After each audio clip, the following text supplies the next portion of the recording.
Our next speaker came all the way here from California to visit our Chile State for this breakfast. And we were really fortunate to kind of share him with the Farmingdale group. And, and you know, at least we get a double dose of his good message. So I'd like to introduce you to Mickey. Thank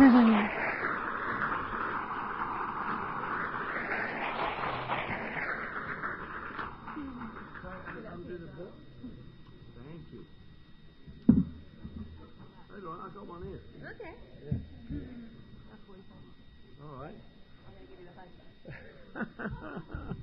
All right, okay. Hi everybody, my name's Mickey Bush and I'm an alcoholic. Probably an addict too.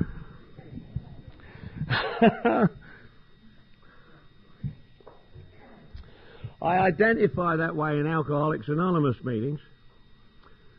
An alcoholic and probably an addict. Because in Alcoholics Anonymous meetings, that's what we like to do. We like to identify one alcoholic to another alcoholic. So that's what I do. I'm a real alcoholic, total alcoholic. So consequently, I get invited to speak in other 12-step programs as well. Narcotics Anonymous and Cocaine Anonymous. When I identify there as an addict and probably an alcoholic. Because that's the way they like it done too. See? The truth really of the matter is that,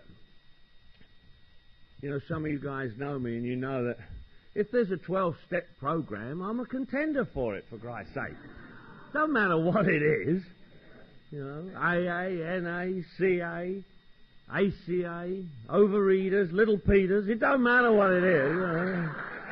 For God's sake, yeah. Oh, you can laugh, I tell you, yeah.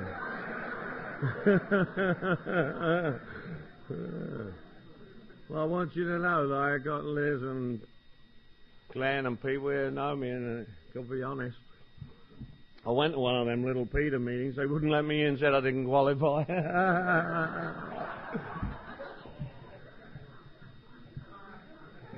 Well, you black folk think you got a monopoly on this or what? Yeah.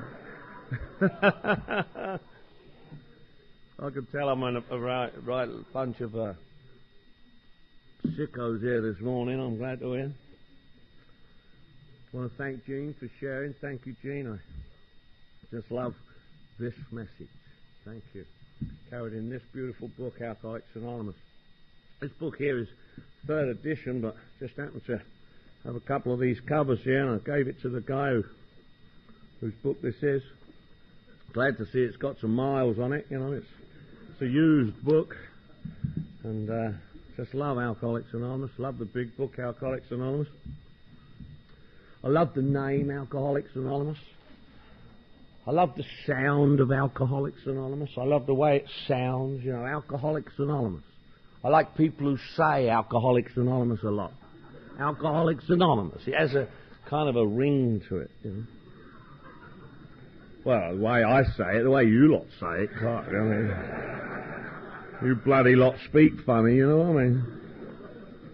Alcoholics Anonymous. You know what Alcoholics Anonymous really means? I'll show you. ALCOHOLICS. Alcoholics. ANONYMOUS. Alcoholics Anonymous. That's what it means. Look. A life centered on helping others lives in complete sobriety.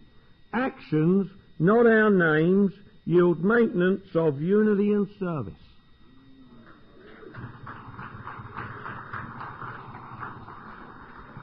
I could get down now. That's it. There ain't no more than that. That's all there is.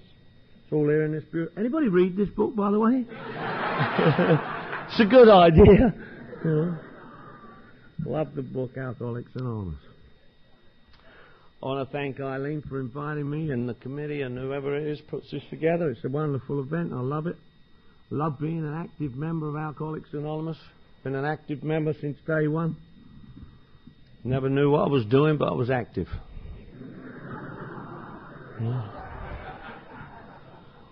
just full of myself. Big shotism, you know. The changes that occurs because of this beautiful process that we have of recovery. You know. I absolutely know that the biggest thing I've ever done in my entire life, is become a small part of AA. And I didn't know that when I got here. Thank you for that. My name's Mickey Bush. I'm an alcoholic. I'm in an Alcoholics Anonymous meeting. I know what's wrong with me, and I know what to do about it. Slap that brain surgeon up the side of the head, will you?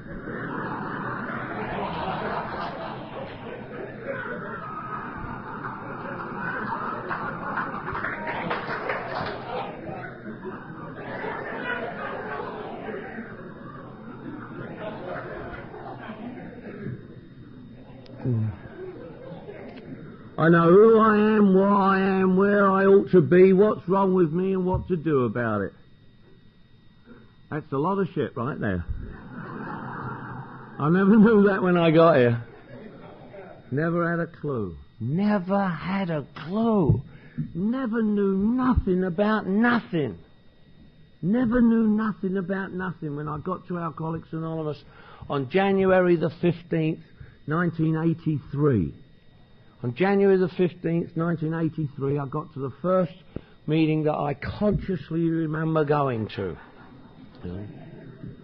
And I say that because, contrary to what I hear some of you guys say,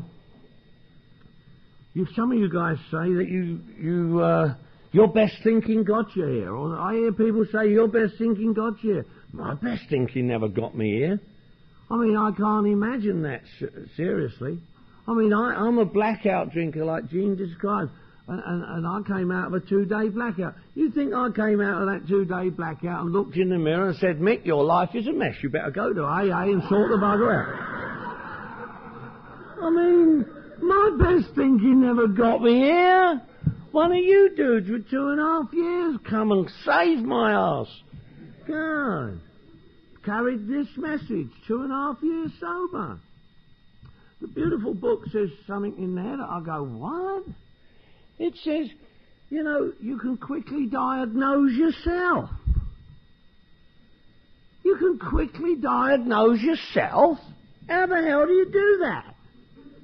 How can I self-diagnose a disease that I'm powerless over and tells me I ain't got it? It says step up to the nearest bar. Do what? Do you think when I stepped up to the nearest bar and started drinking, I went self-diagnosing?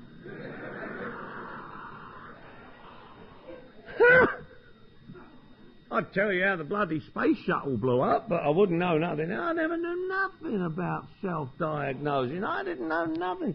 Everything I tell you about myself and about my alcoholism, about the disease and about recovery is all in retrospect. Everything is all in retrospect. Everything that I talk about is all in retrospect. It's all from the moment I got here to you folk. You know? Never knew nothing prior to that. Never had a clue. I know you guys, you know, you tell me something different. You get up to these podiums and tell me why you drank and what you drank for and all that. And you say things like, well, I drank to cover up my feelings. And I drank because I couldn't stand the pain. And I drank because I didn't like who I was. And I think, at what stage of the game did you discover that?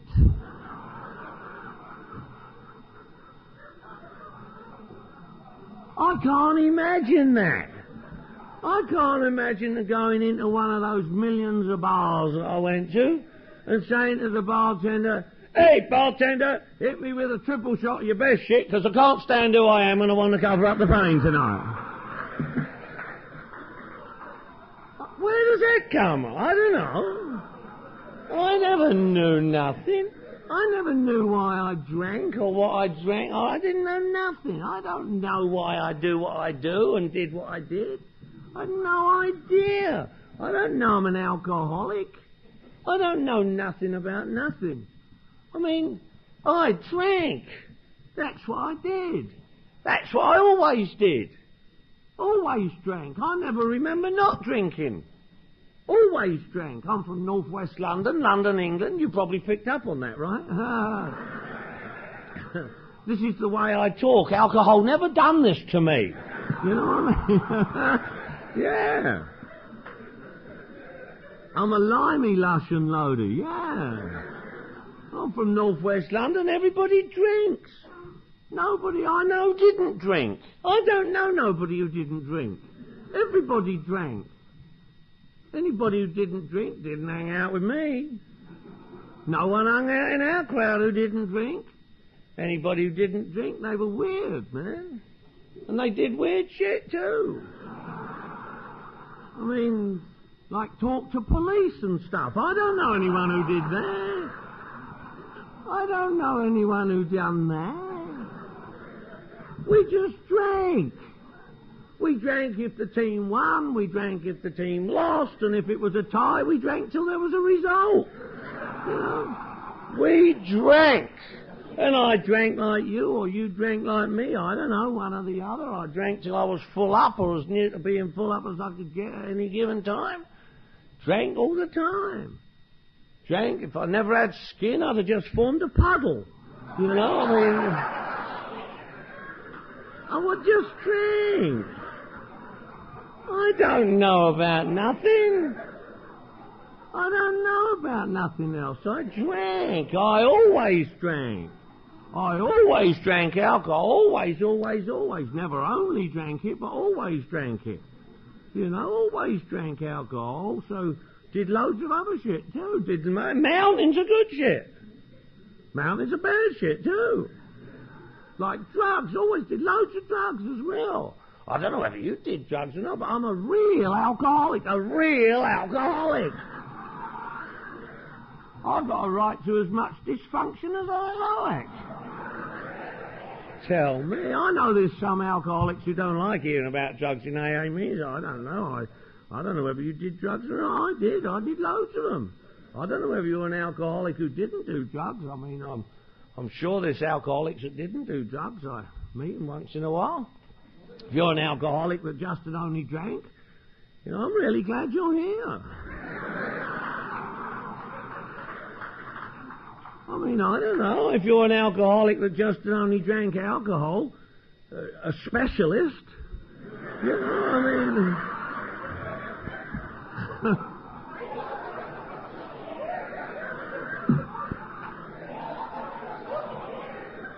But I ain't no specialist.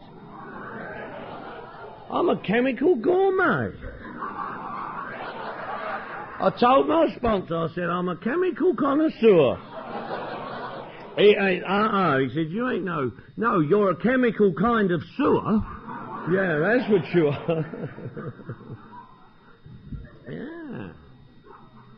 Thought I was a social drinker. Told my sponsor I'm a social drinker. Any other social drinkers here? 1, 2, look, Al-Anons.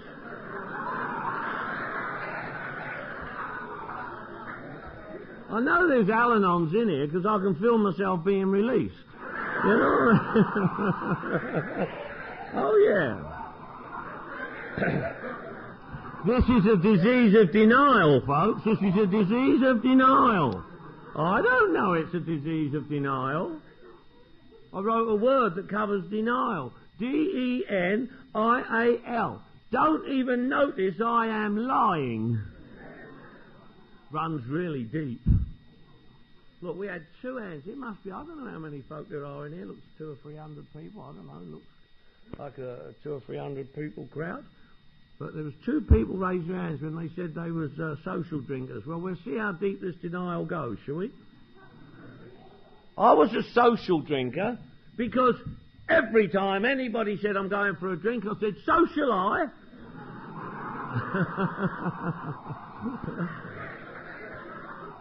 How many social drinkers in here now? Oh, denial, yes. Yeah. I don't know that. I don't know that. I don't know nothing about that. I don't know nothing about this process. I don't know about getting so sick through alcohol and drugs that, I hit bottom. I don't know what hitting bottom's all about. You guys taught me all about it. I don't know nothing about that till I get it. In fact, I say that the first conscious meeting that I ever went to was on January the 15th, 1983, because later on, the dude who was 12-stepping me told me that he had, in fact, taken me to a couple of meetings prior to that, but I'm a blackout drinker, and I don't remember. I've been to meetings, I'm a blackout drinker. Any other blackout drinkers here? And the rest of you lying mothers. Look, yeah, I can tell, yeah. Yeah. I don't know nothing. I don't even know what a blackout is. Found out here. You guys told me. First meeting I ever went to. But I'm in a blackout. I've been blacking out all my life. Don't even know what it is. Don't know what a blackout is. Been blacking out all my life. Don't know what it is. I'm a real blackout drinker too. I black out all kinds of situations, all kind of stuff. I came out of a blackout once walking down the street in Spain. Went out drinking in London. You know something weird's happened when you go out drinking in foggy, wet, rainy London and you come out of a blackout and there's sunshine and palm trees. Ain't no bloody sunshine and palm trees in London. You go, oh, hi, Spain.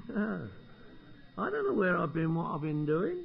I've crossed the continent. I've gone through customs and checkouts and stuff like that. Don't make no difference. I mean, just go straight into another bar, carry on drinking. Doesn't make any difference. I don't know whether you travel in your blackouts or not. Maybe you stay at home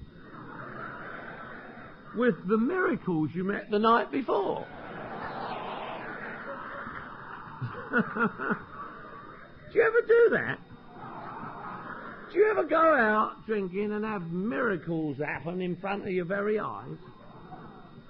Usually about 26 bucks worth of booze will make a miracle occur in front of you. Some old wretch turns into the Archangel Gabriel, and you drink somebody good looking. Do you ever do that?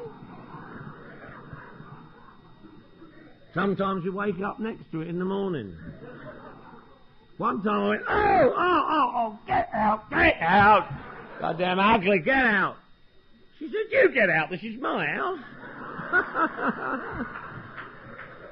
Yeah. Denial. There's far more people laughing than raise their hands. Blackouts, yeah.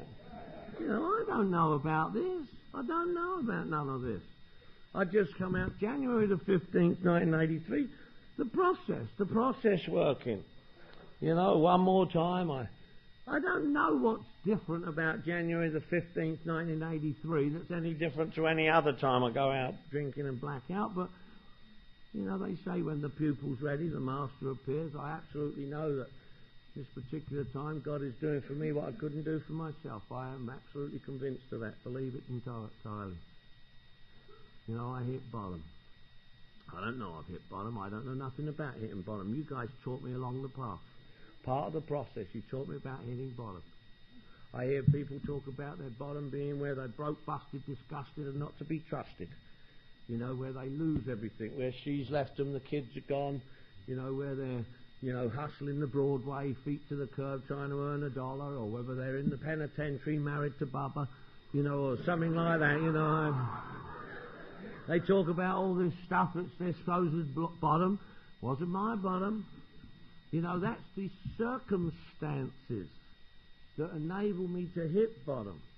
See, all that outside stuff and all that degradation and despair and destruction was all what enabled me to hit bottom. I didn't know that at the time.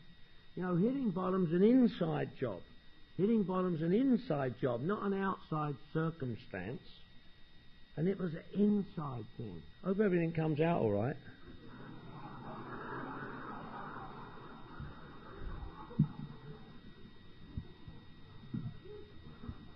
I don't know that hitting bottom's that when you in alcoholic despair and the pain and the loneliness and the inadequacy and the littleness. You know when you go little and you just hurt so bad inside and you just can't stand it and you just God help me. What is wrong with me? God help me.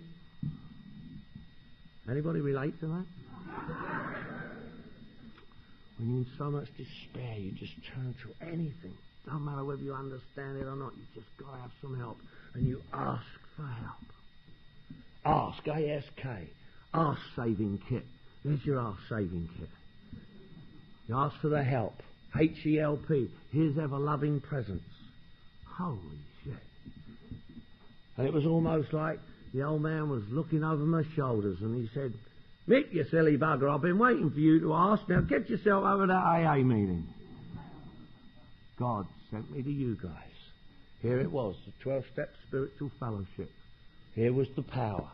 God gave me the power, granted me the grace, sent me to you guys. 12-step spiritual fellowship. Here was a power greater than me. Me plus you was a power greater than me. You plus us is a power greater than you. When two alcoholics come together for the purpose of recovery, the third factor, God comes in our midst and produces a power greater than either of us. So it's produced by us, but it's greater than us, and we can absolutely depend upon it. Our beautiful book says so. It says on page 55, check it out. With this attitude, you cannot fail. Holy shit. I say shit a lot, do you notice? I wrote a word for shit, too. S-H-I-T. Simply how I think. Yeah. Full of shit.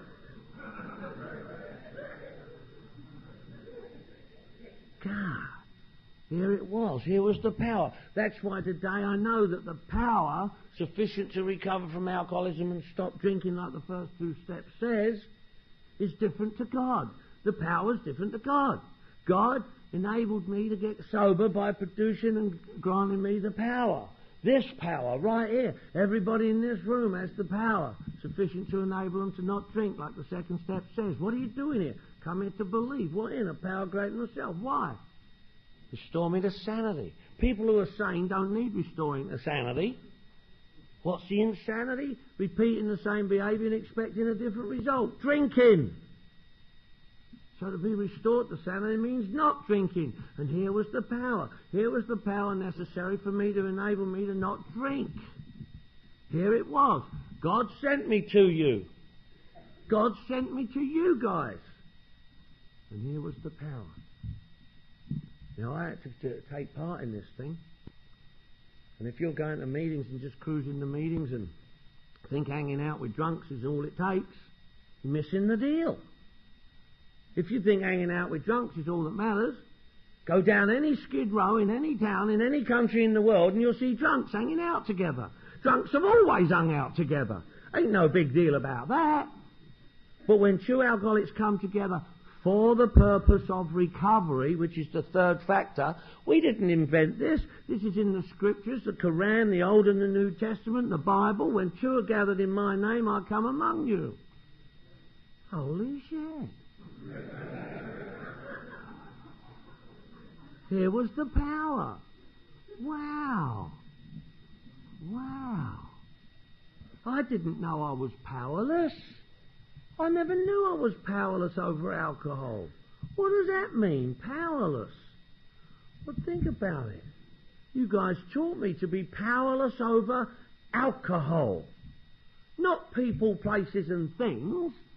You know, being powerless over people, places and things has got nothing to do with nothing. Certainly got nothing to do with the disease of alcoholism. People talk about it as if it does, but it ain't. Being powerless over people, places and things, nothing to do with nothing. Everybody is or isn't powerless over people, places and things. Nothing to do with alcoholism. You think the bloody Pope don't wake up some days and say, why do I have to wear this bloody hat? Nobody else has to wear a hat like this. Nothing to do with nothing. You think Granny Clampett ain't powerless over Jethro? Nothing to do with nothing. Powerless over alcohol. But the trap that we can fall into if we consider it's the same thing is that, you see, we're good alcoholics, us, and we know that we can't fool some of the people some of the time. We can fool all of the people some of the time and some of the people all of the time. Can't fool all the people all the time, but sometimes I do have some power over you. Sometimes I can get you to do what I want. Sometimes I can manipulate you or force the issue. Sometimes I'm not completely powerless over people, places and things. Can't afford to think that about alcohol, my friends. Can't afford to think that I have even the slightest degree of power over alcohol in any way, shape or form, like people, places and things. Powerless over alcohol. Wow. What does that mean? Well, think about it.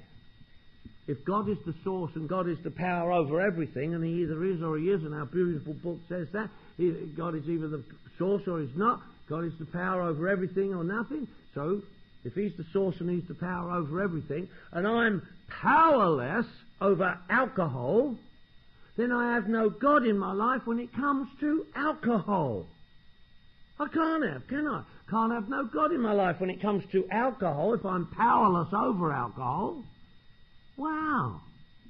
So I can't let go and let God. I've got no power to do that too. Can't turn it over to God. Got no power to do that with. Powerless over alcohol. I have no God in my life when it comes to alcohol. And if I'm powerless over alcohol, then the alcohol is the power in my life. If I'm powerless over alcohol, then the power in my life is alcohol. Wow. No God in my life when it comes to alcohol. Wow. I can't have it both ways, can I? I can't claim I'm powerless over alcohol and have a God in my life when it comes to alcohol, because if God is the source and God is the power over everything, and He's in my life where alcohol is concerned, then I'm not powerless. And if I am powerless, I ain't got no God, and if I have got God, I'm not powerless. Can't have it both ways. Holy shit. Wow, never knew that. Conscious contact, God as I understood God. Wow, I don't know that, never heard that. Never even heard that term. God as I understand God, never knew that. You guys taught me about that. The God of my understanding is that fearful, threatening, punishing God that I was brought up with. Couldn't do nothing with that God. That God was going to get me for everything. Couldn't do nothing with that. Couldn't even play with the old ding-a-ling. Those nuns said, you play with that, you'll go blind. Well, you know I did anyway. When I found out how good it felt, I thought, well, I'll risk one eye.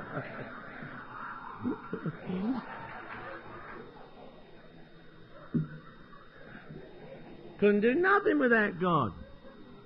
Punishing me. I mean, I had this vision of God. Pray to God. You said, let go and let God. I said, what? He said, turn it over to God. I said, what? Said, pray to God. I said, what? Pray to God? If I pray to Him, He'll know where I am.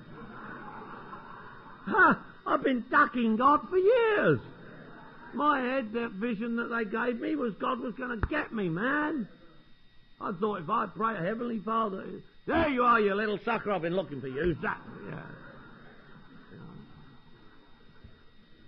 Don't know nothing about no loving God, walk in the sunlight of the Spirit. Holy shit, you guys taught me about that. I don't know nothing like that. I get to Alcoholics Anonymous. Now I've got to back up because I don't hear shit right. I've got a hearing problem. I just don't seem to hear things the same as everybody else. Not only just since I got to Alcoholics Anonymous, it never hurt. You know, years ago, all my life they've been locking me up in nut wards and prisons and all kinds of stuff, mainly because I don't hear shit right. Never have. I can remember years ago, and I would be drunk, and I was a young dude, and I was living in my mum's house in northwest London. She still lives in northwest London. I'd come home, and I'd be all ripped. And she'd never missed a trick, my mum. My mum was still is, one of those dynamic ladies. She's a Trojan, my mum. She's just a beautiful lady. But she never missed nothing. Maybe you got a mum like her. Maybe you are a mum like her. I really did believe my mum had eyes in her arse. She never missed nothing. Everything she knew. And I would come home and I'd be ripped. And she'd yell out down the stairs, "Drunk again, son." And I'd go, "So am I, Mum."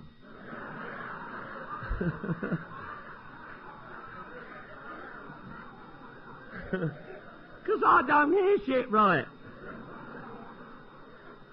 She'd say, "I'm not bloody drunk, I've been in bed since 8 o'clock. What the hell's wrong with you?"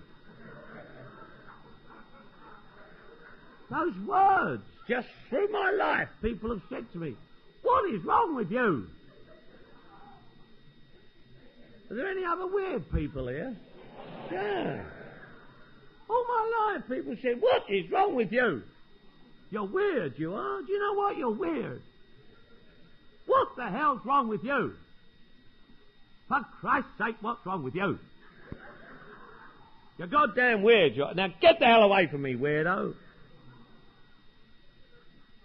What is wrong with you?" And they would ask me what's wrong with me as if I knew. They would ask me what's wrong with me as if I could give them an answer. What is wrong with you? "Oh, well, actually, I've got a twofold disease. It's an obsession of the mind and an allergy of the body, and I don't know what's wrong with me. Nothing's wrong with me. What's wrong with you?" Because nothing is wrong with me. I'm drinking. Why do you drink like you do? Why don't you drink like I do? I don't know. I have no idea. Takes a long time to go away. Some woman squeezed past me over there. She went, "Oh, excuse me." I went, "What?" I thought she said seduce me.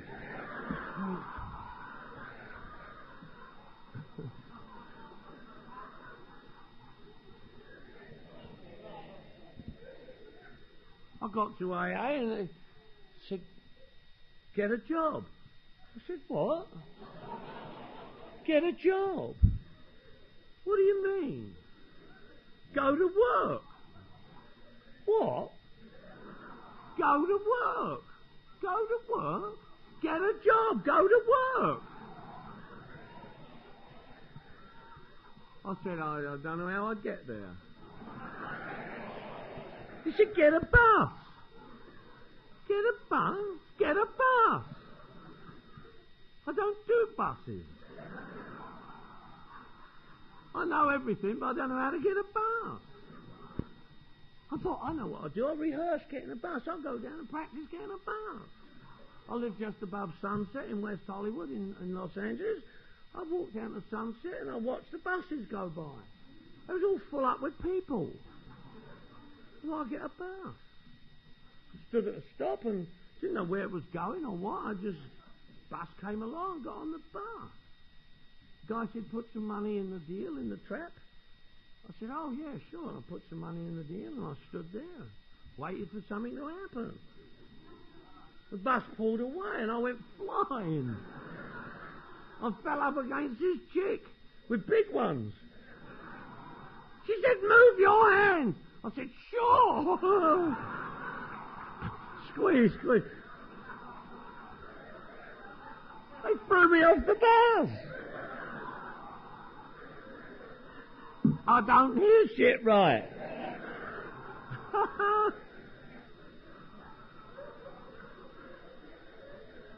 I come out of that last 2-day blackout,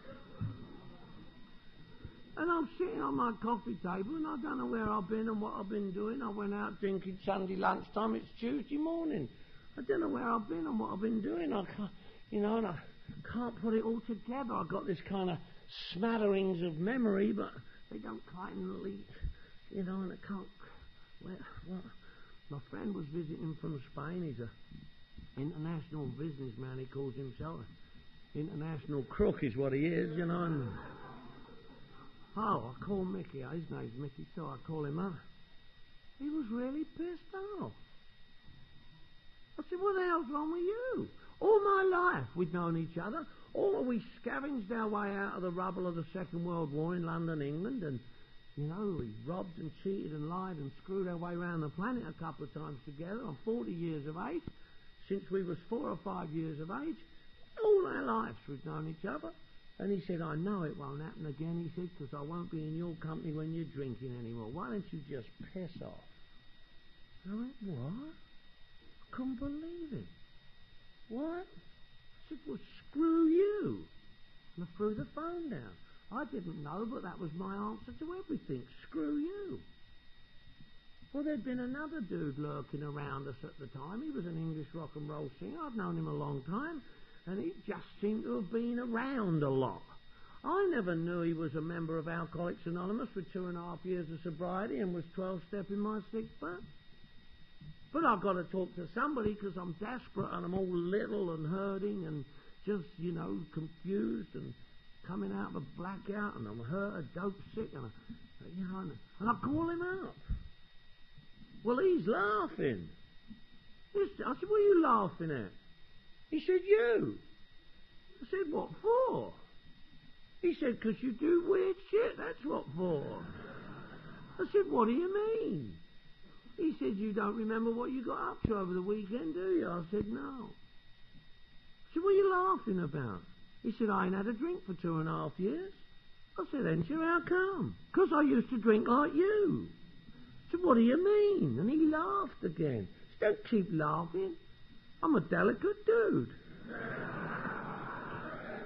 I got all these feelings. He said, have you talked to your friend from Spain? I said, yeah, told me to piss off. And he let out a hoot. Oh, so why you keep laughing? What happened? He said, well, it all started after you peed in that lady's dinner. I said, what? He said, your friend from Spain took us all to that posh Beverly Hills restaurant. He said, and in the middle of the restaurant, you got all ticked off at some old lady and you got up and walked across the store and whacked it out and did it right in her spaghetti. I went, oh my God, I didn't remember peeing in no old lady's dinner. And I would do shit like that and not remember it. And go back in that restaurant a couple of days later or something and they go, oh my God, what the hell you got the balls to come in here after what you did? And I go, what do you mean? And they'd call the cops and lock me up or something. And I wouldn't know. I wouldn't know what they were talking about. And I would do shit like that and not know what it was all about. And it was this guy telling me. I went, oh my God. And I threw the phone down on him too. And I don't know what this process is all about, but, you know, it works and it works good for me. And I'm so sick and I'm hurting and I don't know that, but what happens is that there's no coincidences. We know that coincidences is God's way of being anonymous, don't we? And sitting on my coffee table that morning was a beautiful book, Alcoholics Anonymous, and a meeting guide for Los Angeles. I don't know where it's come from. I don't know nothing about nothing. It turned out later that the girl who was renting the bedroom in my apartment, she'd got 2 drunk drivings and been sentenced to the courts to AA, and you guys had given her this book and meeting guide, and she'd brought it home and left it on the coffee table. And there it was for me. I looked in this meeting guide, and there was a meeting just down the road on San Vicente Hill in West Hollywood that I could walk to, and I did. I'm real glad it is. I'm glad that, you know, in Los Angeles where I'm from, same as here. And you can hardly spit without hitting a meeting. And there was a meeting I could walk to because I had to be able to walk to it because my car hadn't run for 3 months and wasn't bloody likely to either. You know, unmanageable. I walked out of this meeting. You know. West Hollywood, very tricky place. West Hollywood's a very special part of town. I don't know whether you know West Hollywood or not, but some people call it Boys Town. Yeah. If you're gay, you don't have to get offended, but it's the kind of town where if you drop your wallet on Santa Monica Boulevard, you've got to kick it up to Sunset before you can pick it up, you know.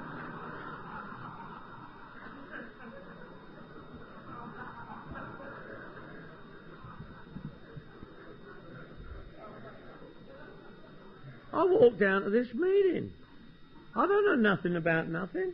There's two dudes outside this meeting. Now get this picture. I'm hurting. I've just come off a bender.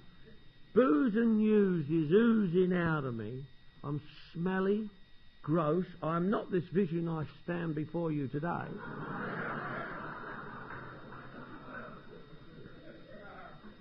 I'm loud and obnoxious and dangerous.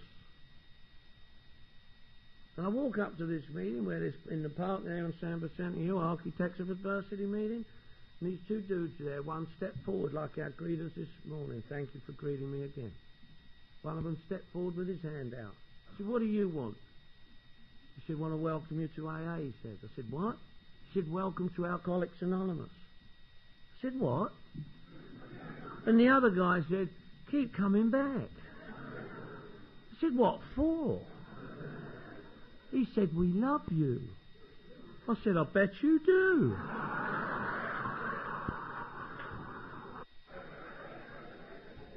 The arrogance of the alcoholic.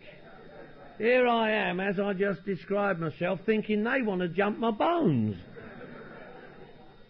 I snuck past them into the meeting.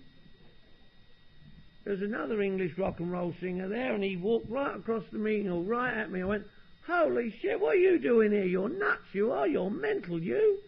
What are you doing here? He said, I'm leading the meeting. I said, how come? He said, I'm 22 months sober. I said, holy shit. I can remember taking half a step back as if I was going to catch something off of him. 22 months sober. He put his arms round me and gave me a big hug. I went, oh, what are you doing? Giving you a hug, he said. We give people hugs. I said, don't do that, don't do that. I don't do that. You guys taught me to hug. HUGS. Hugs help us get sober. Once we're sober, hugs, HUGS, help us grow spiritually. Princess Diana told me there is no adverse side effects to a hug. There is nothing detrimental that we know about to a hug. Spread those hugs about, folks. You know why I tell you that? Because there's a little sort of side effect to that story. I'd been around here about 4 or 5 years, I guess, and I went back home to London, England, and my dad was still alive then, and we'd never been joined at the hip. And I'd been taught well. You guys had taught me well, and you taught me about repairing some of that damage and working these principles. And I went back to my dad, and I looked him up, and I knocked on his door, and he opened the door and stood there, and we had that look for a minute, and did what you guys taught me. I stepped forward and put my arms around him and gave him a hug. And he went, oh, what are you doing? He said, what are you doing? I said, I'm giving you a hug, Dad. He went, don't do that, don't do that.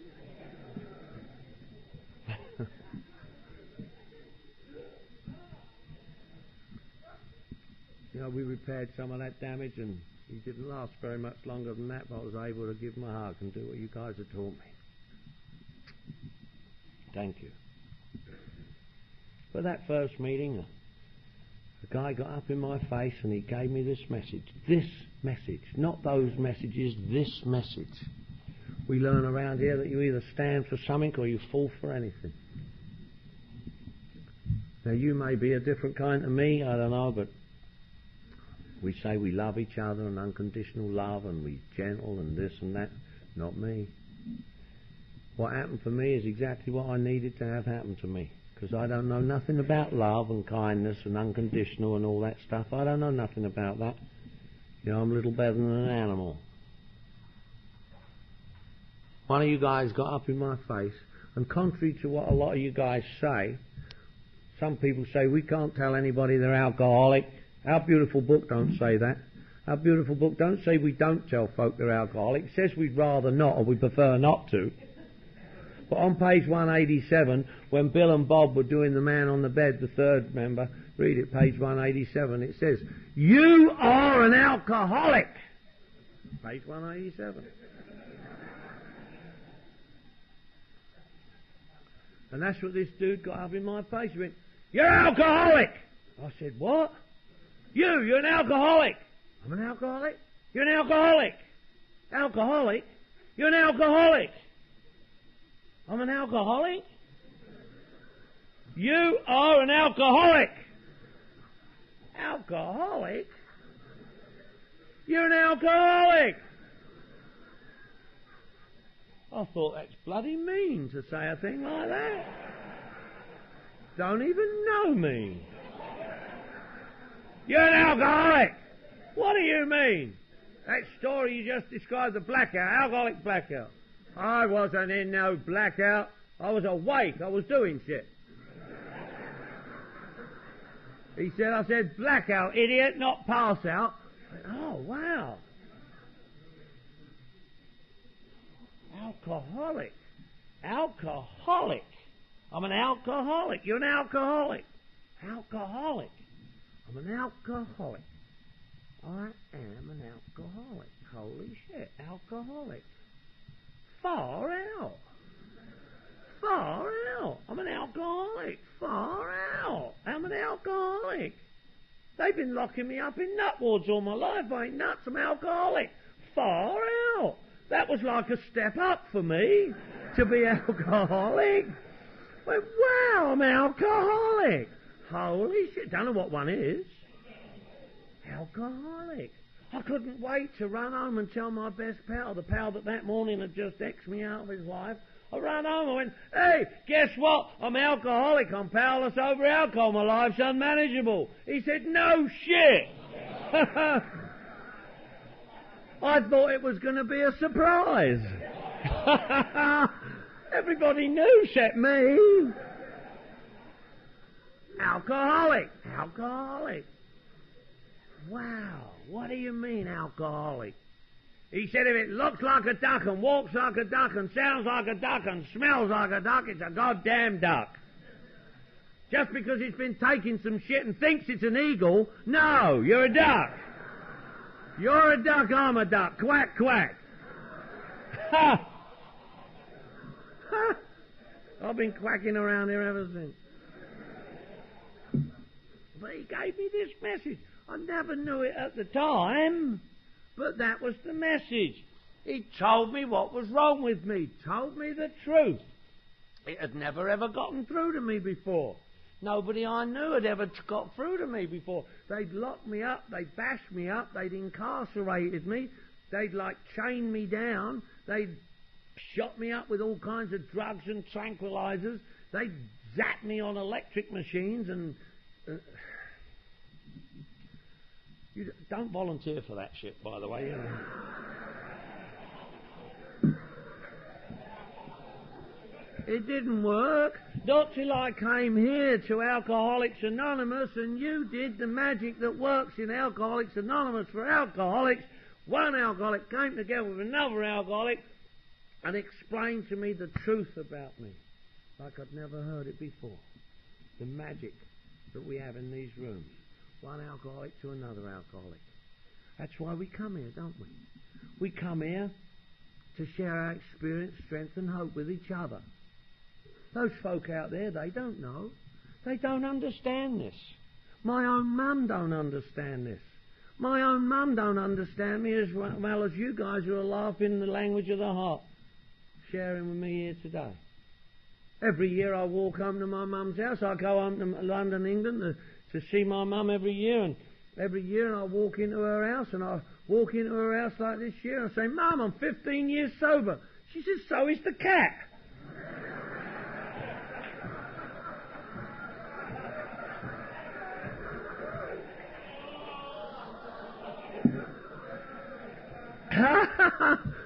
She don't give me a pat on the back for not doing something I shouldn't have done anyway.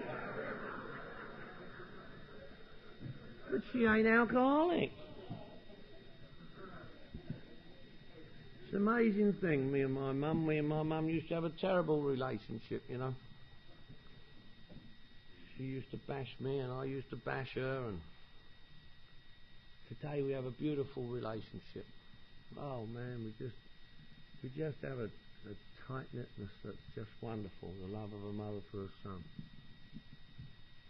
Just love her to death. We used to have a terrible relationship, me and my mum. And now we have a fabulous relationship.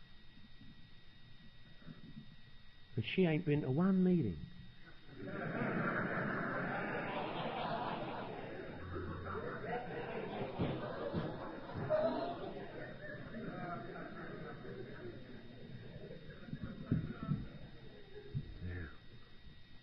You guys taught me about this thing. I don't know nothing. I'm so sick when I get here. I'm so sick that I don't know I'm sick. You know how sick that is? You know how sick it is to be so sick that you don't know you're sick? That's really sick. See, I don't know whether you're an alcoholic or not, but, you know, I was and I never knew it. If you don't know it, I don't know. But I was so sick when I got here that I never knew I was sick. That's really sick. Maybe you're as sick as I was. Maybe if you're as sick as me and you come into a room like this and you look around the room and you think, well, at least I'm not as sick as him. Do you know how sick it is if you come into a room like this and you're so sick that you don't think you're as sick as someone else? You know how sick that is? That's really sick. So if you're wondering whether you is or whether you isn't a real alcoholic in here this morning, I want you to know that I can relate to being as sick as you don't think you are. It's really sick. I don't know that. I don't know nothing. You guys taught me about this. You taught me your experience, strength and hope. And I'm glad you did. That's what I heard. And our beautiful book, you know. I hear folk get to podiums and lectures like this and they make some kind of AA etiquette type deal going on up here. They say things like, everything you hear from me is strictly my own opinion. I'm just talking for me. This is just for me. Our beautiful book, don't say there's nothing in our beautiful book about opinion, strength and hope. Just for me. And they say just for me, as if by making some idiotic qualification like that, they can spew out any kind of crap they like and go unchallenged because it's just for me. This ain't a me deal up here, this is a we deal. That was the power that God sent me to. If I'm the message up here, you lot are in a mess of shit.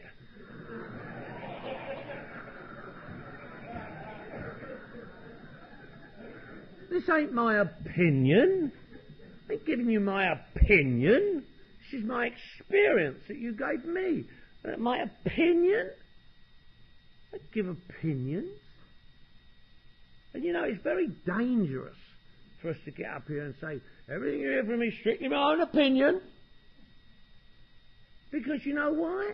Because the newcomer, he hears us old farts get up here claiming that everything we're saying is just our opinion.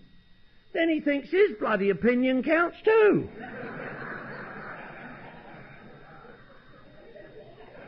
And it don't. It's really strange, us alkies.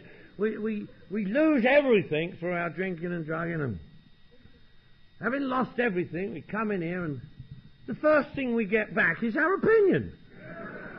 With an attitude.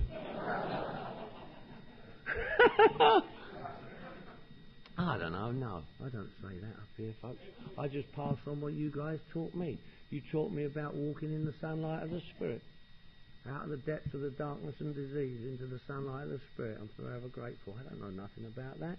I have no clue about nothing like that. I don't know about helping others. I don't know about sponsors. I don't know nothing like that.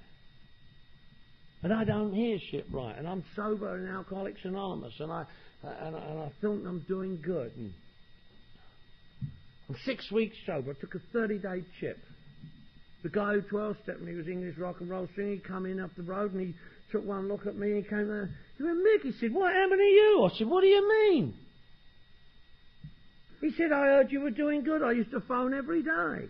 And you know why I'm triggered off in this? Because these guys will tell you, over there, just over underneath that guy sitting over there's chair this way, we found a little baggie of dope today.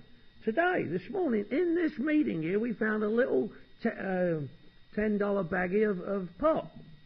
I ain't lying to you, they'd tell you. We handed it in. Didn't know what to do with it. Oh, look at that. What are we going to do with it?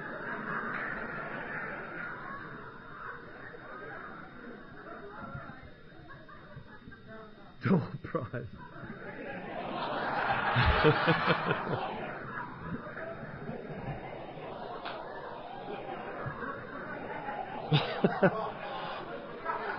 But I don't hear shit right. I'm in Alcoholics Anonymous meeting. I'm an alcoholic. Alcoholics Anonymous. Alcoholics don't drink. Okay, didn't drink. But carried on doing all the other shit. Don't hear shit right. The dude said, Mick, you're whacked. I said, what do you mean I'm whacked? He said, what are you on? I said, nothing. He said, you can't be like that on nothing.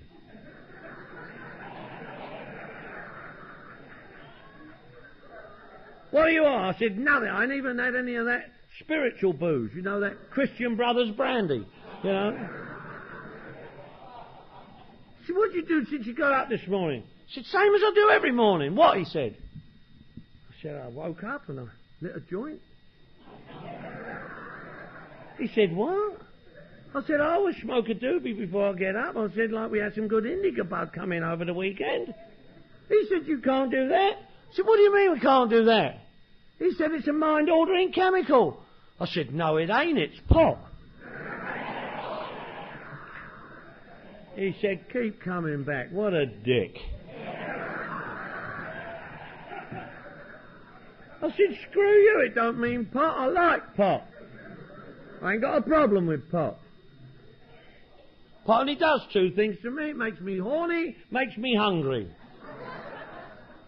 Nothing wrong with that. Well, some mornings you wake up with a sore arm and a bed full of pizza crust, but apart from that...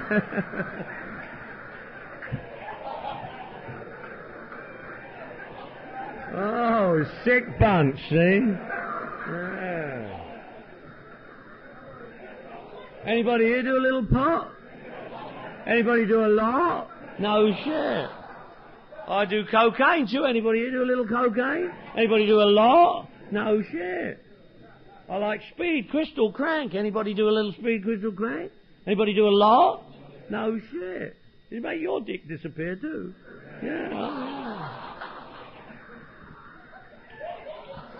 You ain't going to get that in no treatment centre. Oh yes, do some crystal, make your dick disappear. It's funny how the ladies seem to relate to that. All the dudes are going, not me, strong. Ladies are going, yeah. Got to quit all that stuff. If you hear nothing else here today, all mind-altering chemicals. Yes, this is AA. Yes, we're talking about alcohol. Yes, we're talking about alcoholism. But if you're an alcoholic like me, we have to abstain from all mind-altering chemicals. 4 months I was in AA, sober as far as alcohol is concerned, completely insane, doing other mind-altering chemicals, blocking the channel to the power. In the beautiful book Alcoholics Anonymous, it says, God gave me a brain to use. He gave me the brain he wants me to have. I've got to have some kind of balls, haven't I, to give him the finger. How can I get recovery and give God the finger?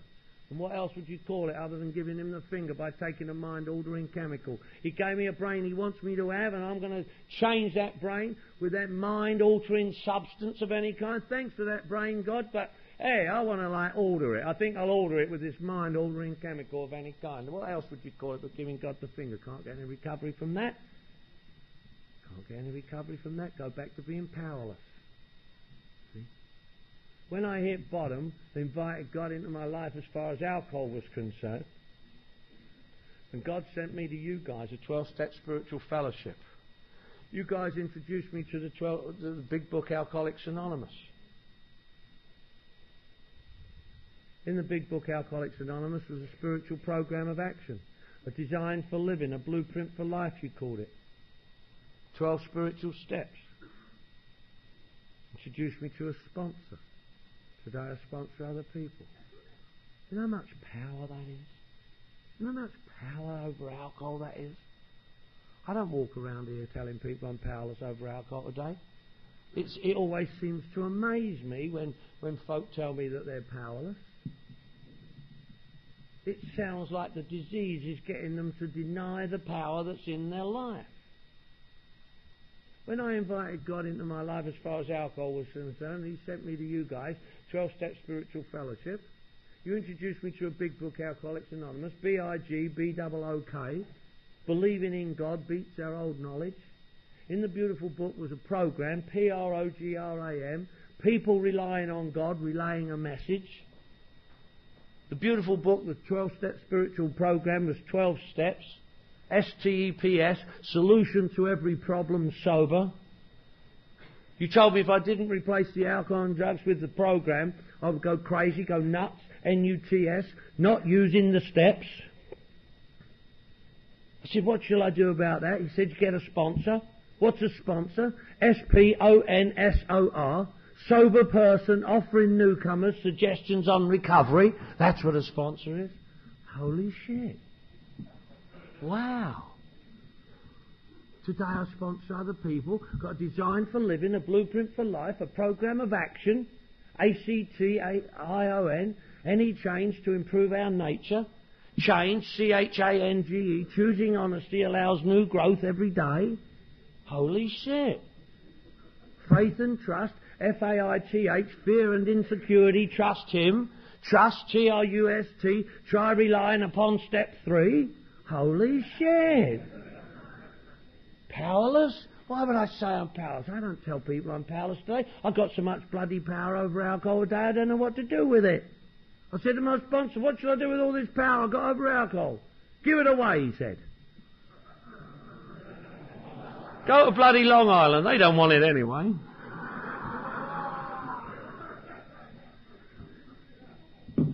First thing in the morning, on my first conscious awakening, the very first conscious thought I have, I connect with the power. Conscious contact.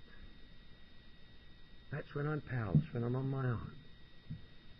Say, hey, old man, what you got for me today? He says, come on, kid, we've got some work to do. He sends me to you every single day. No longer powerless. In and of myself, I'm powerless. But I ain't going to be in and of myself. I ain't going to desert you guys. I ain't going to back off. I ain't going to stop going to meetings, reading a book, being of love and service, doing my commitments, working with the sponsors, sponsoring the people, putting $1 in the basket, being support. I ain't going to do that. I'm staying right here with you, where God sent me. God gave us this power to enable me to not have to drink and drugs. In the first 2 steps, you see God written there. You see God, Jesus, Buddha, Allah, Muhammad, higher power. No, it's not there. Here's the power. Me plus you is a power greater than me. So that I don't have to drink. In the 3rd step, came to believe that a power greater than myself could restore me to sanity. Holy shit. Gave me the ability to make a decision. Wow. I thought it was about turning my life over to God. I turned my life over to God. He turned it right back. Said, I don't want it. I gave it to you. Turned my will and my life over to the care of God. Because I've understood God now. My white Jaguar sports car taught me about that. I got a white Jaguar sports car, XJS, 12 cylinders. What else would I drive? I'm a limey, for Christ's sake. 12 steps, 12 traditions, 12 cylinders. That's right. But when it breaks down like it does, I have to put it in the care of the mechanic for fixing and repair. I don't give the bastard my car, it's my car. I own it, I've got to pay for it, DMV want their money from me. But when it needs fixing and repair, I put it in the care of the mechanic. Same as my life, my will and my life. To the care of God as I've understood God. Understood is a past tense word. It's a past tense word because it comes from the first 2 steps, understood. You guys taught me that. You think I know that? I don't know that. You think I know how to act decent? You think I know how to be in relationships? I don't know about relationships. Perhaps you guys here in Long Island are better than us in LA. I don't know. Relationships, for Christ's sake. Apply these principles to all our affairs. Relationships. RELATIONSHIP. Really exciting love affair turns into outrageous nightmare. Sobriety hangs in peril.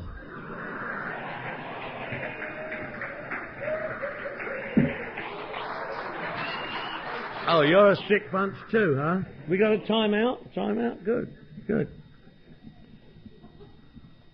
I'll end up, my telephone number is 818 area code, are you sober? 818 RUSOBER. That's my telephone number. 818, not 1-800 cheapskates. 818. I got a second number. Are you clean? RUCLEAN. My third number that you can reach me on is RU step 1. RUSTEP 1.